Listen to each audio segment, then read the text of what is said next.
प्रिय स्वतंत्र रव अमृत मंत्र नव प्रिय स्वतंत्र रव अमृत मंत्र नव भारत में भर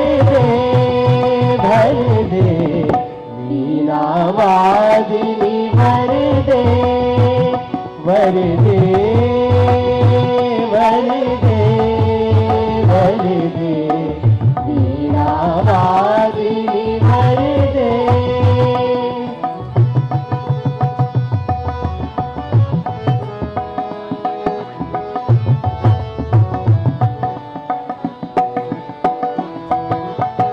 नव गति नव लय ताल छंद नव नव गति नव लय ताल छंद नव नवल कंठ नव जलद मंद्र रव नवल कंठ नव जलद मंद्र रव नव नभ के नव विहग वृंद को नव नभ के नव विहग वृंद को नव पर नव स्वर दे वर दे वीणा वादिनी भर दे भर दे भर दे भर दे वीणा वादिनी भर दे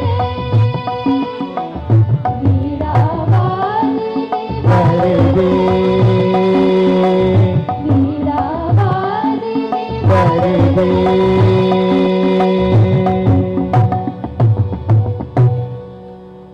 विज्ञान भारती के कार्यक्रमों का आरंभ हम विज्ञान भारती की प्रार्थना से करते हैं। इसी परंपरा को आगे बढ़ाते हुए मैं वैद्य लीना बावड़ेकर जी को विज्ञान भारती की प्रार्थना के लिए आमंत्रित करता हूं। लीना बावड़ेकर जी।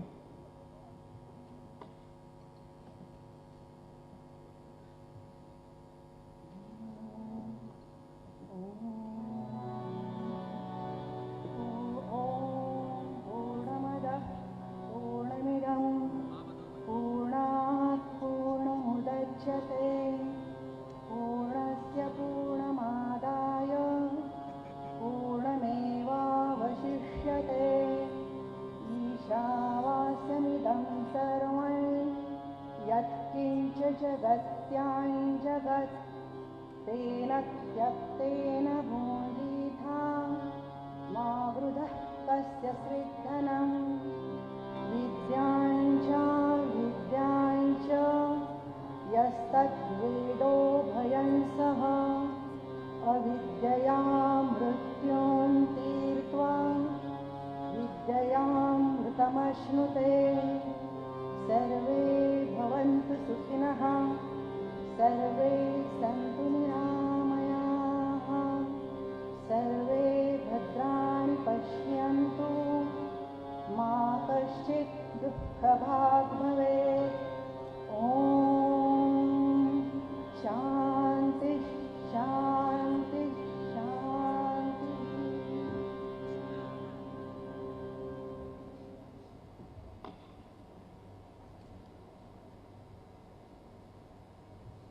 धन्यवाद लीनाताई। अब मैं औपचारिक स्वागत तथा प्रास्ताविक भाषण के लिए विज्ञान भारती के राष्ट्रीय महासचिव प्रोफेसर सुधीर भदौरिया जी को आमंत्रित करता हूं।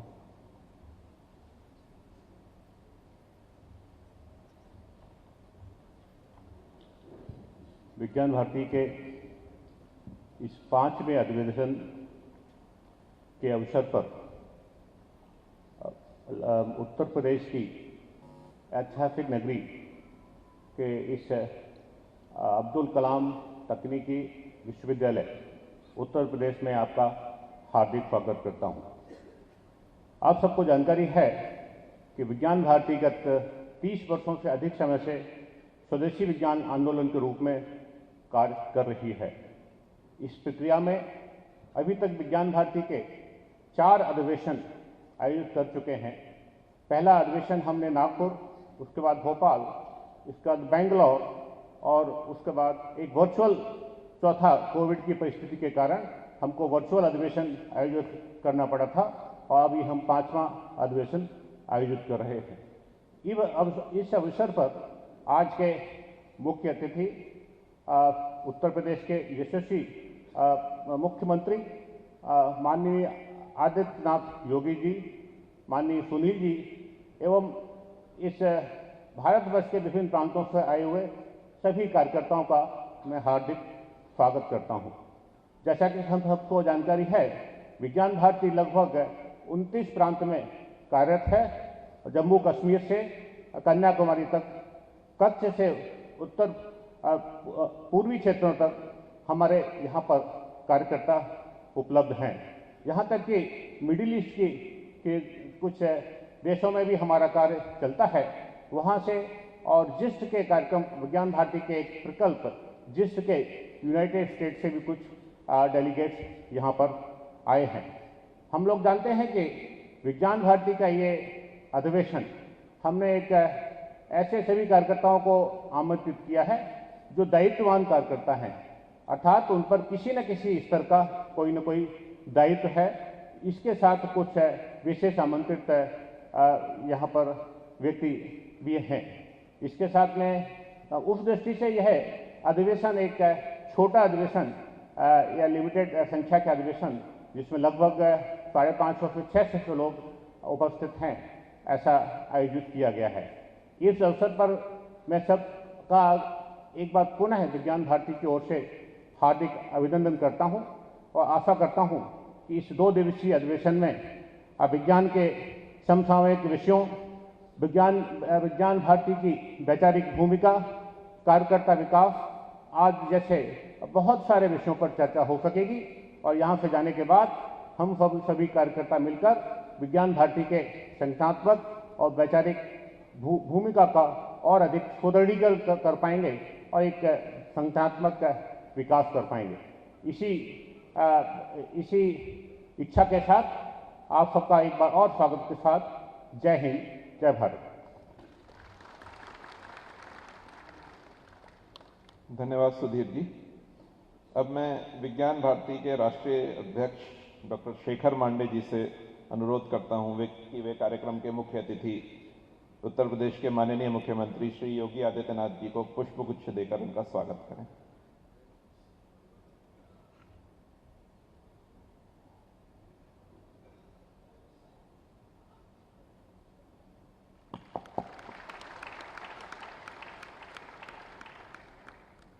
अब मैं डॉक्टर शेखर मांडे जी से पुनः अनुरोध करता हूं कि वे विज्ञान भारती के निवर्तमान अध्यक्ष डॉक्टर विजय भटकर जी का पुष्पगुच्छ देकर स्वागत करें।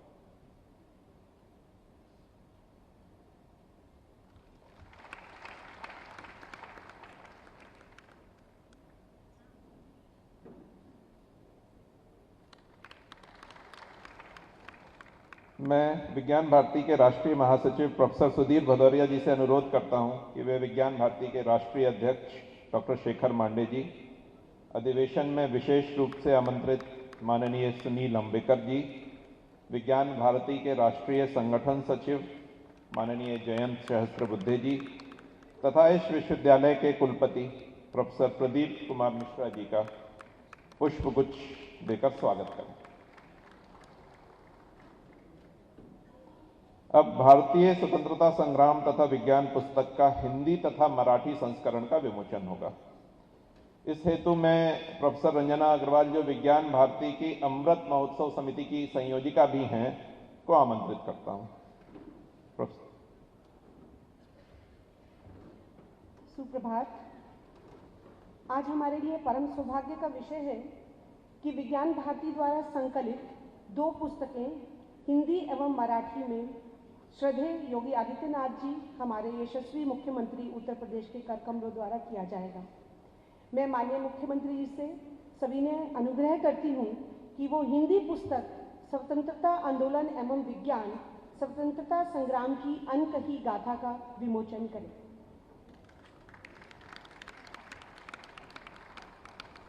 मैं ये बताना चाहूँगी कि ये पुस्तिका साइंस इंडिया कलेक्टर्स एडिशन अगस्त 2021 का हिंदी अनुवाद है। साइंस इंडिया 2021 कलेक्टर्स एडिशन का विमोचन माननीय दत्तात्रेय जी हंसबोले एवं माननीय विज्ञान एवं तकनीकी मंत्री डॉक्टर जितेंद्र सिंह जी द्वारा किया गया था।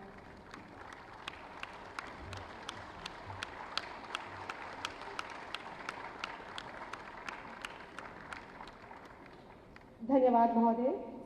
मैं पुनः अनुरोध करूंगी की मराठी संस्करण विज्ञान क्षेत्रातील स्वातंत्र्य लढ्याची अज्ञात गाथा का विमोचन माननीय मुख्यमंत्री जी अपने कर कमलों द्वारा करें। इन पुस्तकों में संकलित आर्टिकल्स विज्ञान भारती के कार्यकर्ताओं द्वारा शोध पत्रों के आधार पर संकलित किए गए हैं माननीय जयंत सहस्त्रबुद्धे जी के मार्गदर्शन में।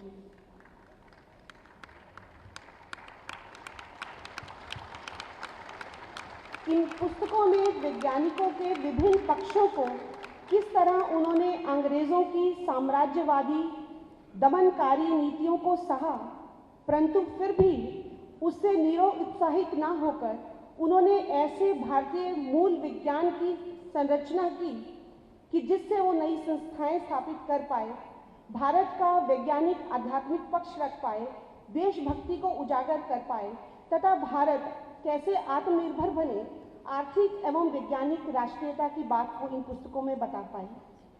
अंत में मैं माननीय मुख्यमंत्री जी से अनुरोध करूंगी कि वो 5वें राष्ट्रीय अधिवेशन की स्मारिका का विमोचन करें और पूरे विज्ञान भारती के परिवार का उत्साहवर्धन होगा। धन्यवाद।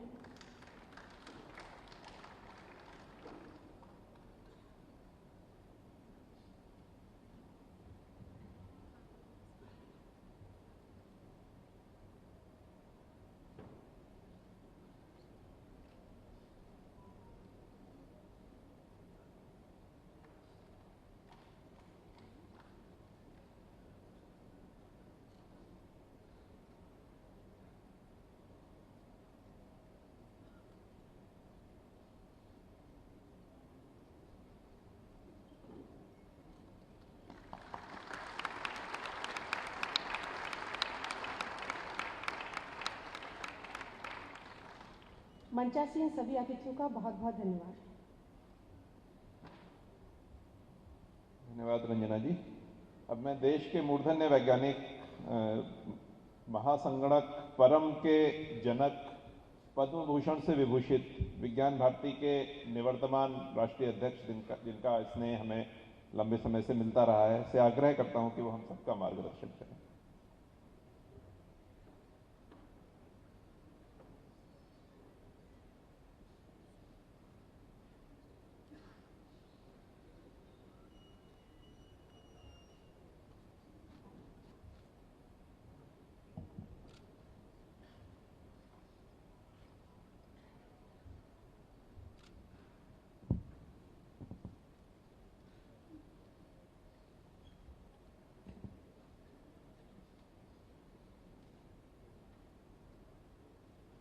अत्यंत आदरणीय श्रद्धेय उत्तर प्रदेश जैसे महाराज्य के मुख्यमंत्री, जिन्होंने ही विज्ञान भारती के 5वें राष्ट्रीय अधिवेशन का अभी जो इनॉग्रेशन किया है, मंच पे सभी उपस्थित हमारे विज्ञान भारती के जो नेतृत्व हमें मिला है, सभी महानुभाव और इस अधिवेशन के लिए भारत के सभी प्रांतों से जुड़े हुए और आज जो यहाँ उपस्थित है वो सभी विज्ञान भारती के सदस्य, अध्यक्ष, विविध राज्यों के अध्यक्ष यहाँ आज हमारे साथ है, तो सभी का मैं स्वागत करता हूँ विज्ञान भारती के ओर से। विज्ञान भारती की शुरुआत आप सब जानते हैं 1991 में 1991 में उसकी शुरुआत नागपुर शहर में होती है और वहाँ से शुरू होता है एक नया पर्व भारत देश में, विज्ञान का पर्व, एक लेकिन अलग रूप से शुरुआत होती है।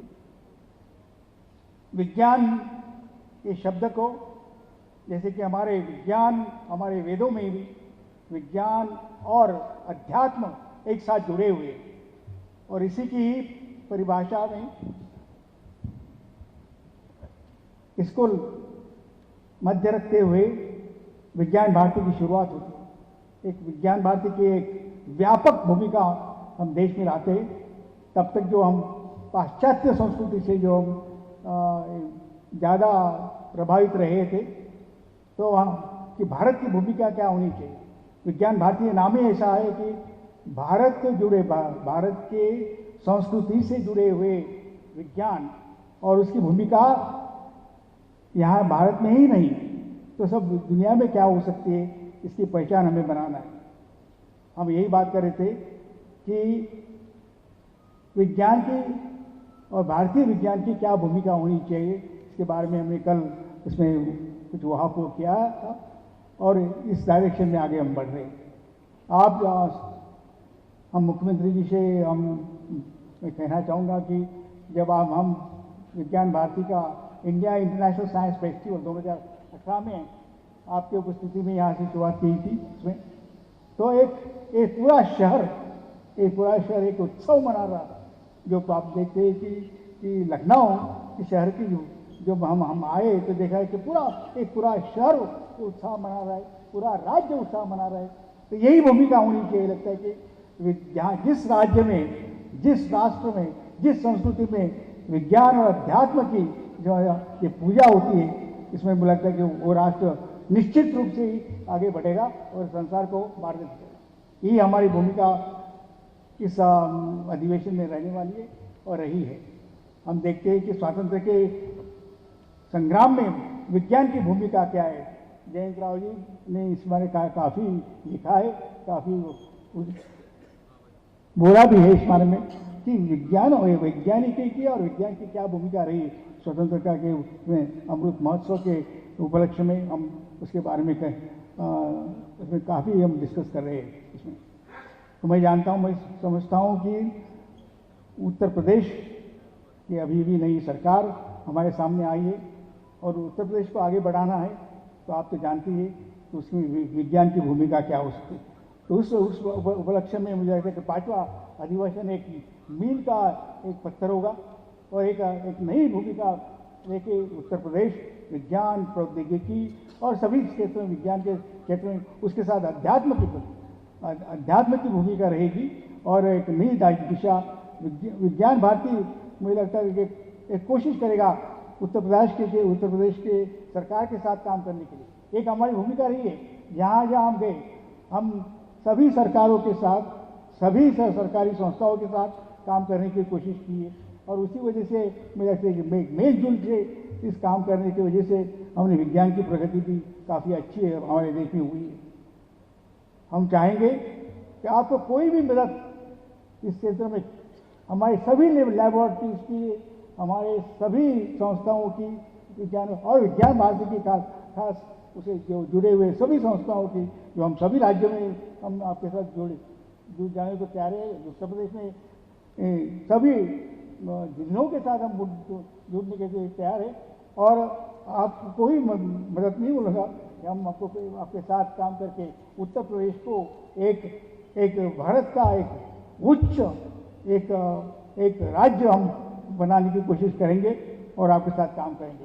तो इसी संकल्प लेके हम आगे बढ़ेंगे। तो इस अधिवेशन की हमारी भूमिका रही है। नमस्कार।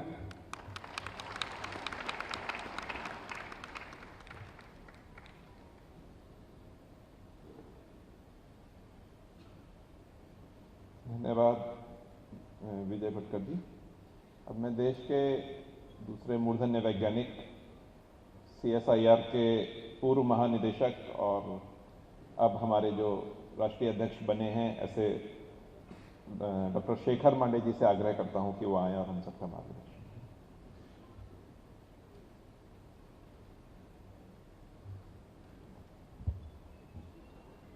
उत्तर प्रदेश के बहुत ही यशस्वी मुख्यमंत्री आदरणीय योगी आदित्यनाथ जी, माननीय डॉक्टर विजय भाटकर जी, माननीय सुनील जी, जयंत जी, सुधीर जी, विज्ञान भारती परिवार के सभी भाई और बहनों, सर्वप्रथम राष्ट्रीय अधिवेशन में आपका हार्दिक स्वागत है। मैं ये कहना चाहूँगा पूरे विज्ञान भारती की ओर से कि हमें जो डॉक्टर विजय भटकर जी का मार्गदर्शन प्राप्त हुआ गई कई वर्षों से, इसलिए पूरे विज्ञान भारती की ओर से मैं डॉक्टर भटकर जी का कृतज्ञता व्यक्त करता हूँ।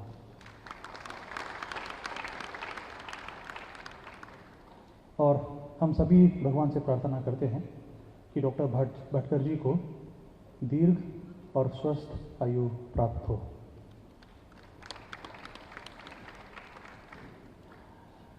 अभी कुछ चंद क्षणों पहले हमें अवसर मिला माननीय योगी आदित्यनाथ जी को एक प्रदर्शनी लगी है वो दिखाने का, और ये भी कि वैज्ञानिकों ने जो स्वतंत्रता संग्राम में हिस्सा लिया था और हमारे सामने में जो आकांक्षाएं और अपेक्षाएं रखी थी वो पूरी करने में विज्ञान भारती से ओर से मैं कहना चाहूँगा कि हम सभी लोग इसमें जुड़े रहेंगे। और जो हमारे आदरणीय पंतप्रधान जी ने कहा है 2047 का एक सपना हमारे सामने में रखा है, इसके लिए भी पूरी विज्ञान भारती और हमारे देश की वैज्ञानिक जनता पूरी तरह से प्रतिबद्ध रहेगी। विज्ञान भारती का मुख्य अंश ये है कि हमारे वैज्ञानिक जो हमारी प्रयोगशाला काम करते हैं और जिस तरह का विज्ञान समाज के सामने में ले आते हैं वो सब उपलब्धियां हमारे देश के सामने में ले आए, और एक स्वदेशी स्पिरिट के साथ। लोग ये ना समझे कि विज्ञान सिर्फ पाश्चात्य देशों में होता है, हमारे देश में भी इतनी बड़ी उपलब्धियां हुई हैं गए कई वर्षों से।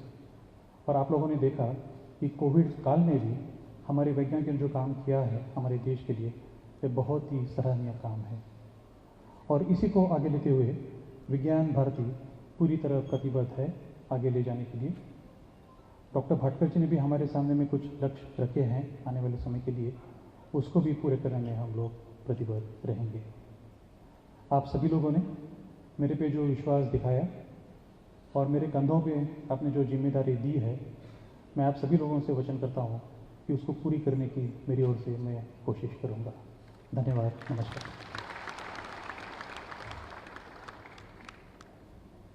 धन्यवाद शेखर जी। डॉक्टर विजय भटकर जी का हम लोगों को 2008 से ही सतत मार्गदर्शन मिलता रहा है। उनके प्रति संपूर्ण विज्ञान भारती परिवार कृतज्ञता के भाव से भरा हुआ है। उसी भाव को हम सभी की ओर से व्यक्त करने के लिए मैं विज्ञान भारती के राष्ट्रीय संगठन सचिव माननीय जयंत सहस्त्रबुद्धे जी का आग्रह करता हूं कि वो भटकर जी के लिए लिखे गए मानपत्र का वाचन करें।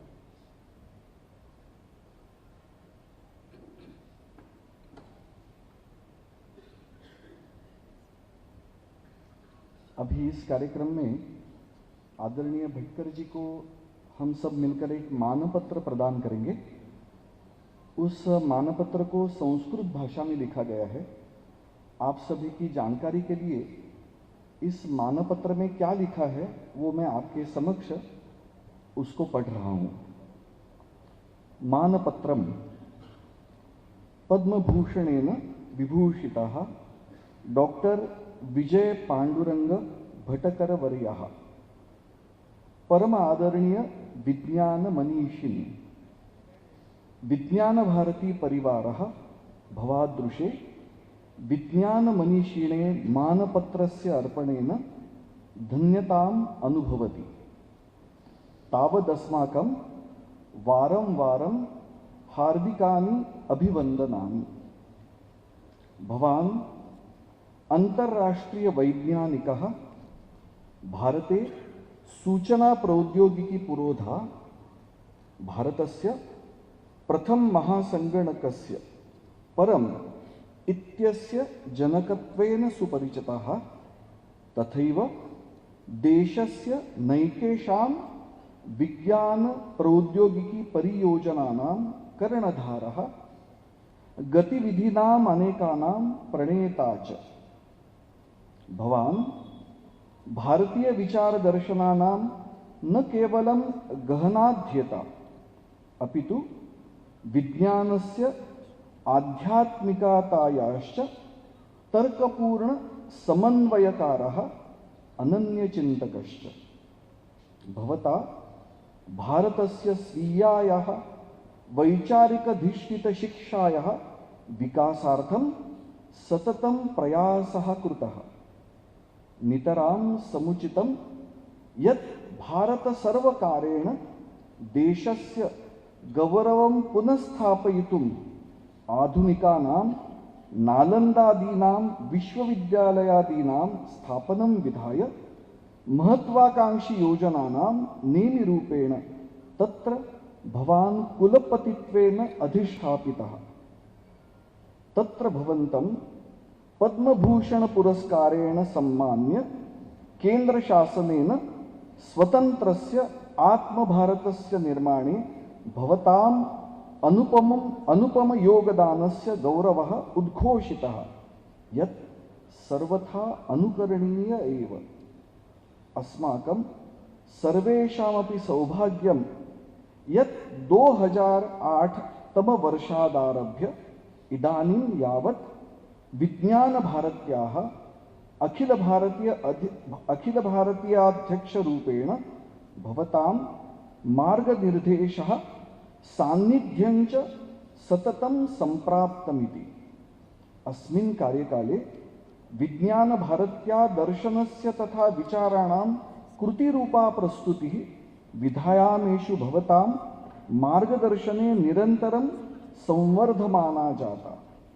राष्ट्रनिर्माणे कार्यरतायाः विज्ञानभारत्या कृते भवताम् आशिषः मार्गदर्शनं च अग्रेपि प्राप्नुयादिति शुभाकांक्षः पुरस्सरः विज्ञानभारती परिवारजनानां विनम्र अभिवादनानि।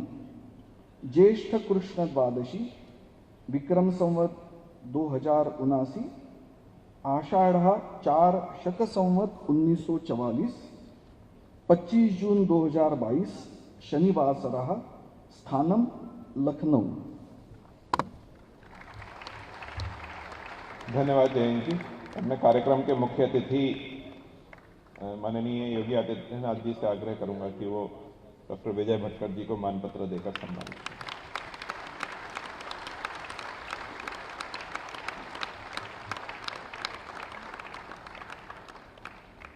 धन्यवाद। अब वो क्षण आ गया है जिसकी हम सभी को प्रतीक्षा थी। अब मैं उत्तर प्रदेश के यशस्वी मुख्यमंत्री श्रीमान योगी आदित्यनाथ जी से आग्रह करता हूं कि वो हम सबका मार्गदर्शन करें।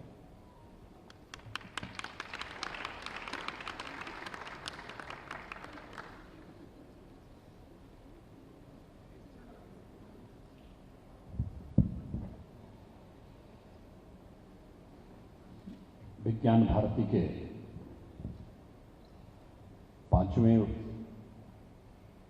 अधिवेशन के आज के इस कार्यक्रम में मंच पर उपस्थित राष्ट्रीय स्वयंसेवक संघ के अखिल भारतीय प्रचार प्रमुख और विज्ञान भारती के पालक अधिकारी सम्मान्य श्री सुनील आम्बेडकर जी, विज्ञान भारती के अखिल भारतीय संगठन मंत्री श्रीमान जयंत सहस्त्रबुद्धे जी, विज्ञान भारती के अखिल भारतीय अध्यक्ष डॉक्टर शेखर मांडे जी, निवर्तमान अध्यक्ष डॉक्टर विजय भटकर जी, अखिल भारतीय महासचिव प्रोफेसर सुधीर भदौरिया जी, डॉक्टर अब्दुल कलाम तकनीकी विश्वविद्यालय के कुलपति प्रोफेसर पीके मिश्रा जी, विज्ञान भारती के 5वें अधिवेशन में उपस्थित देश के अलग अलग कोने से उपस्थित सभी वैज्ञानिकगण और उपस्थित भाइयों बहनों, मैं सबसे पहले विज्ञान भारती के इस 5वें अधिवेशन के लिए उत्तर प्रदेश की धरती को चयन करने के लिए विज्ञान भारती को हृदय से धन्यवाद देते हुए आप सभी का मैं उत्तर प्रदेश में स्वागत करता हूं, अभिनंदन करता हूं।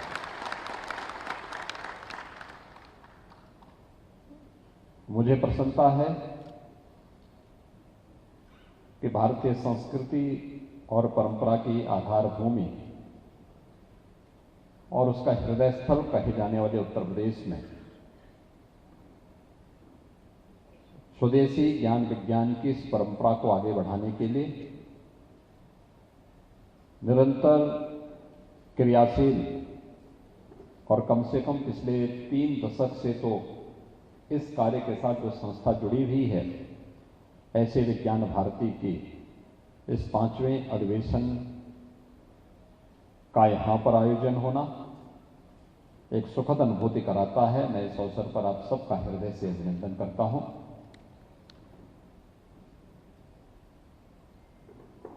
ये हम सबके लिए एक सुखद संजोग हम सबके सामने प्रस्तुत करता है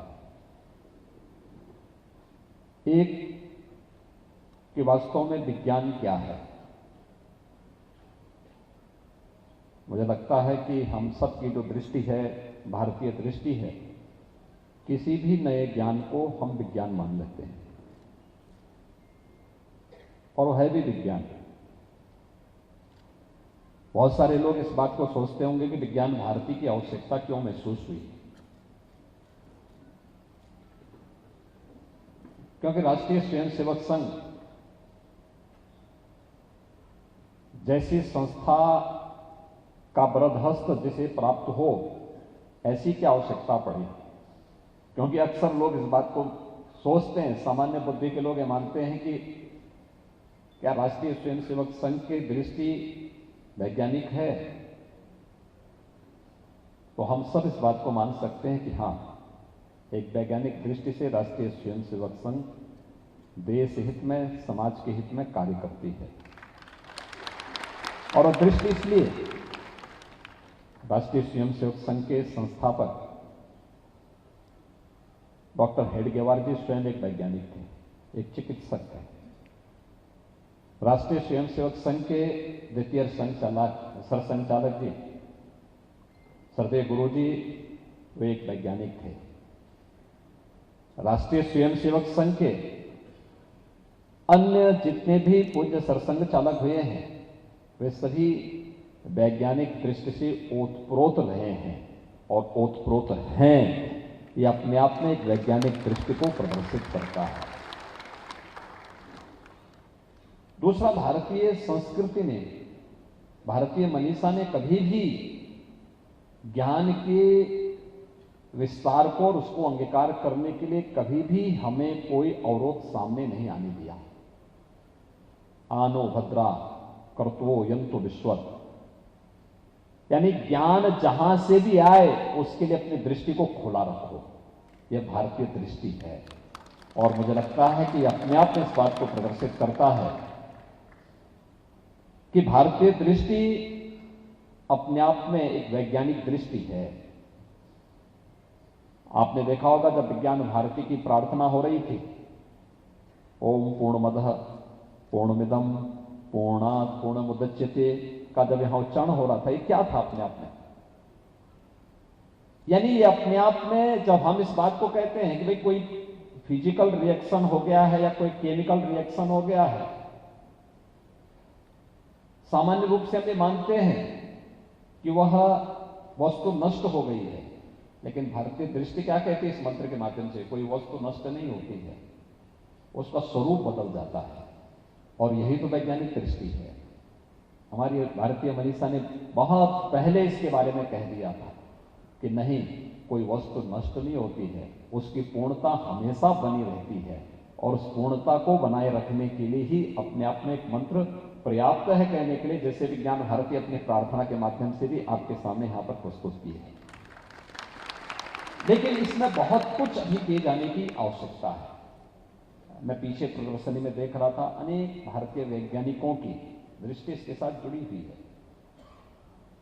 मैं यहां पर देख भी रहा था, जो भारतीय कैलेंडर को भी देख रहा था मैं, अंग्रेजी ईस्वी सन को भी मैं देख रहा था वहां पर। हम लोग हमेशा इस बात को देखते हैं, हम जब वैसे भी वर्ष प्रतिपदा का आयोजन करते हैं। राष्ट्रीय स्वयंसेवक संघ के माध्यम से प्रतिवर्ष इसे 9 संवत्सर के रूप में मनाने की एक नई परंपरा का शुभारंभ भी किया गया। सामान्य बोलचाल और हमारे सामान्य रीति रिवाजों में हम विक्रम संवत के अनुसार पंचांग पद्धति के साथ ही अपने कार्यक्रम, अपने मांगलिक कार्यक्रम, अपने सभी सामान्य कार्यक्रमों का आयोजन करते हैं। और एक बार देखें तो हम 2 प्रकार के उसमें रहते हैं।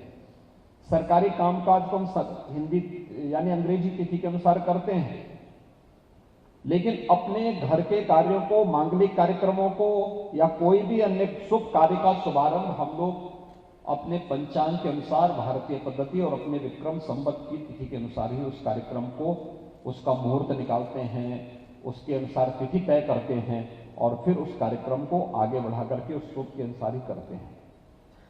आखिर अंग्रेजी तिथि और विक्रम संवत की जो हमारी पंचांग तिथि है, इसमें अंतर भी क्या है?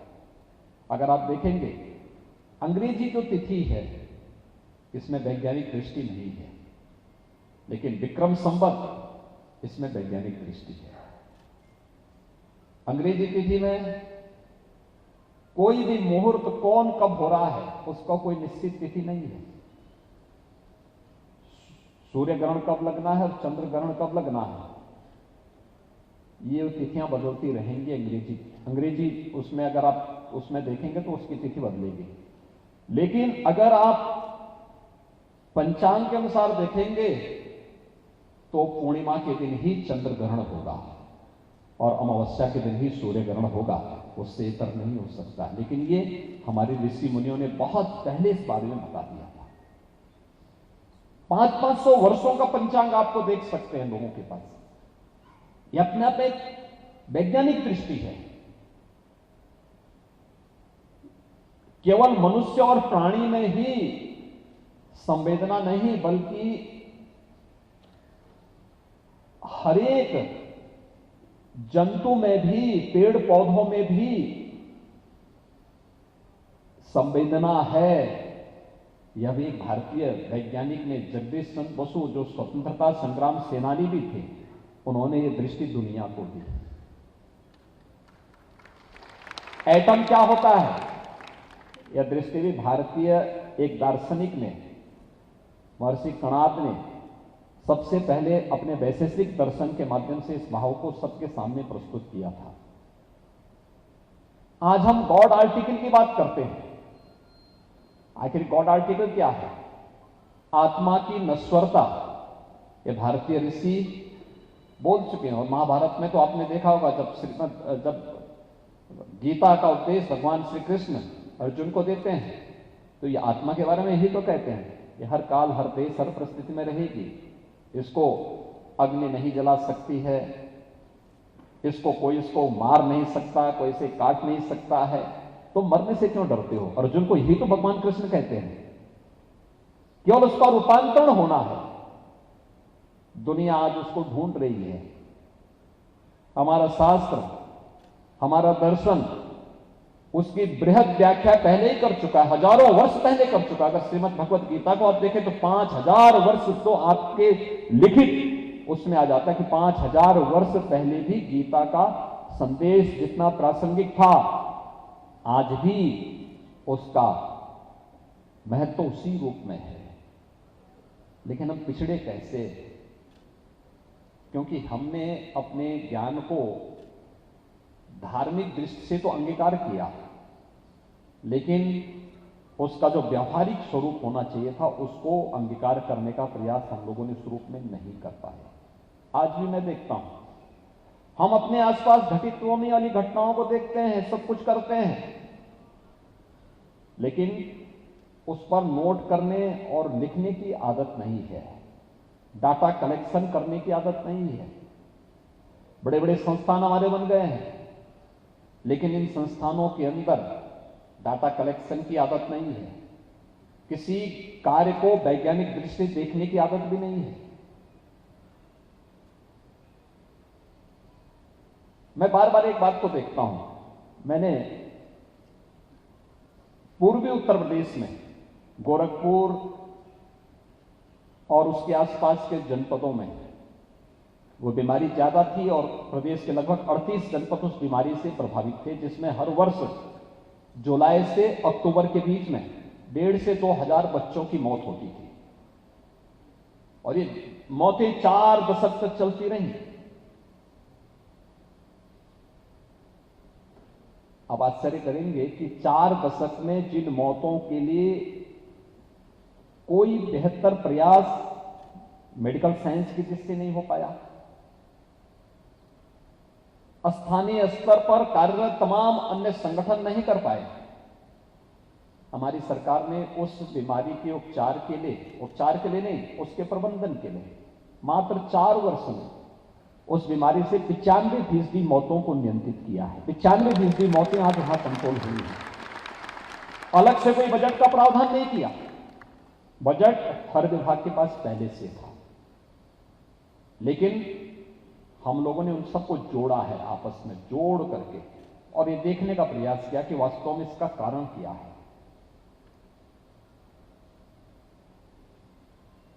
हम उसकी न्यू में नहीं जाते किसी भी कार्य की, लिखने का दृष्टिकोण नहीं है। कोई व्यक्ति विश्वविद्यालय में प्रोफेसर हो गया तो मान के चलता है लेक्चरर के बाद उसको वह असिस्टेंट प्रोफेसर है तो एसोसिएट प्रोफेसर हो जाए, असिस्टेंट प्रोफेसर है तो प्रोफेसर हो जाए, प्रोफेसर हो जाता है तो फिर वो सोचता है कि अब कैसे भी हो मैं कुलपति हो जाऊं या कोई अन्य संस्था में चला जाऊं, और भी एक उसकी अपने तरीके होते हैं। मेरिट पे ध्यान देने का प्रयास नहीं होता। हमारे कितने पब्लिकेशन होने चाहिए, मैं कितने पेपर लिख रहा हूं, सही तथ्यों पर आधारित कितने वैज्ञानिक सोच के साथ मैं अपने पेपर लिख करके वर्तमान और आने वाली पीढ़ी के लिए एक नई प्रेरणा छोड़ जाऊं, उस पर हमारी दृष्टि नहीं रह पाती है। हमारी प्रतिदिन की घटित होने वाली हर घटना हमें एक नई वैज्ञानिक सोच दे सकती है और उस वैज्ञानिक सोच के साथ आगे बढ़ने के लिए हमें प्रेरित कर सकती है। एक चिकित्सक जब डिग्री लेके आ गया तो उसके बाद फिर वह अपने मरीजों को देखने पर और उसके बाद केवल वहीं तक अपने को सीमित कर लेता है। हर एक मरीज उसके लिए एक नया अनुभव भी लेके आता है। यह आवश्यक नहीं कि हर एक मरीज एक जैसी परिस्थिति का रहने वाला हो, एक जैसी प्रकृति का हो। हम सब जानते हैं कि हर मनुष्य की अलग अलग प्रकृति होती है। कोई बहुत सात्विक प्रकृति का व्यक्ति होगा, कोई राजसिक प्रकृति का होगा, कोई तामसिक प्रकृति का होगा। तीनों प्रकार में हर दवा का भी उपयोग अलग अलग प्रकार से होगा। तीनों के उपचार की पद्धतियां भी अलग अलग होंगी, लेकिन हम सबको एक जैसे ढर्रे से चलाने का प्रयास करते हैं। हम उसकी प्रकृति को कभी समझने का प्रयास नहीं करते हैं। आयुर्वेद ने इस प्रकृति को समझा था, इसलिए आयुर्वेद एक समय बहुत आगे था, लेकिन आयुर्वेद में भी सोच की सारी परंपराएं हमने रोक दी। वो तो भला हो कोरोना का को कम से कम आयुष की शरण में लोग चले गए और आयुष में भी कम से कम काढ़ा पीना लोगों ने शुरू कर दिया। अन्यथा इसको तो हम मानते थे कि सब वैसे ही है सब, यानी हमने उसको वह दृष्टि देने का प्रयास नहीं किया। और इसलिए आप जितनी भी यहां वैज्ञानिक आए हैं, आपसे मैं एक आग्रह करूंगा, जिस क्षेत्र में है उसमें लिखने की आदत डालिए। पेपर लिखिए, सही जानकारी पर आधारित, सुनी सुनाई बातों पर नहीं, अपने स्तर पर अपना पेपर लिखिए थोड़ा, और फिर उस पर चर्चा करिए, डिस्कशन करिए। अपने नवोदित वैज्ञानिकों को उस प्रकार की सोच के साथ आगे बढ़ने की आदत डालिए। अपनी पब्लिकेशन को आगे बढ़ाने का प्रयास करिए। नेशनल और इंटरनेशनल जर्नल में अपनी पब्लिकेशन को भेजिए और फिर बाद में उसको पेटेंट करने की आदत के साथ अपने आप को जोड़ने का कार्य अगर आप कर पाएंगे तो आप एक सही दृष्टि देश को दे पाएंगे और समाज के लिए आप एक नई उपलब्धि के साथ आगे बढ़ पाएंगे। और मुझे विश्वास है कि विज्ञान भारती इस दिशा में नेतृत्व दे रहा है। अवश्य आने वाले समय में हम लोग प्रधानमंत्री मोदी जी की जो मंशा है, नेशनल एजुकेशन पॉलिसी, इस देश से बहुत बड़ी सहायक हो सकती है। कार्य करने के लिए न जगह की कमी है, न संस्थाओं की कमी है। इच्छा शक्ति की कमी कभी कभी दिखती है, और उस इच्छा शक्ति के साथ हम आगे बढ़ने का कार्य करेंगे। इस विश्वास के साथ ये 5वां विज्ञान भारती का अधिवेशन एक नई वैज्ञानिक दृष्टिकोण के साथ न केवल वर्तमान में कार्यरत वैज्ञानिकों को बल्कि नवोदित वैज्ञानिकों को भी आगे बढ़ने के लिए प्रेरित करेगा। उनके नए पब्लिकेशंस आएंगे, उन पब्लिकेशंस के माध्यम से हम लोग फिर आगे अपने आप को अपने किसी अभिनव सोच को, अपनी अभिनव दृष्टि को और अपने अभिनव शोध को पेटेंट कराने की प्रक्रिया के साथ जोड़ने का कार्य भी कर पाएंगे। इस विश्वास के साथ मैं इस पूरे 2 दिवसीय अधिवेशन के प्रति अपनी शुभकामनाएं देता हूं। धन्यवाद। जय हिंद।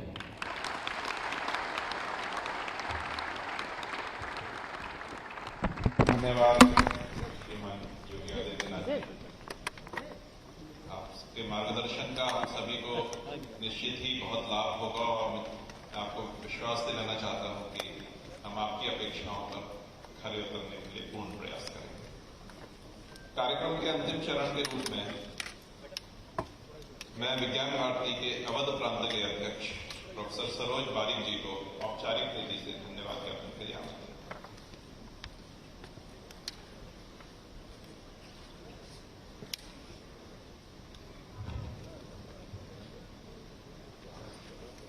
नमस्कार। आज का मुख्य अतिथि उत्तर प्रदेश का यशस्वी मुख्यमंत्री जी माननीय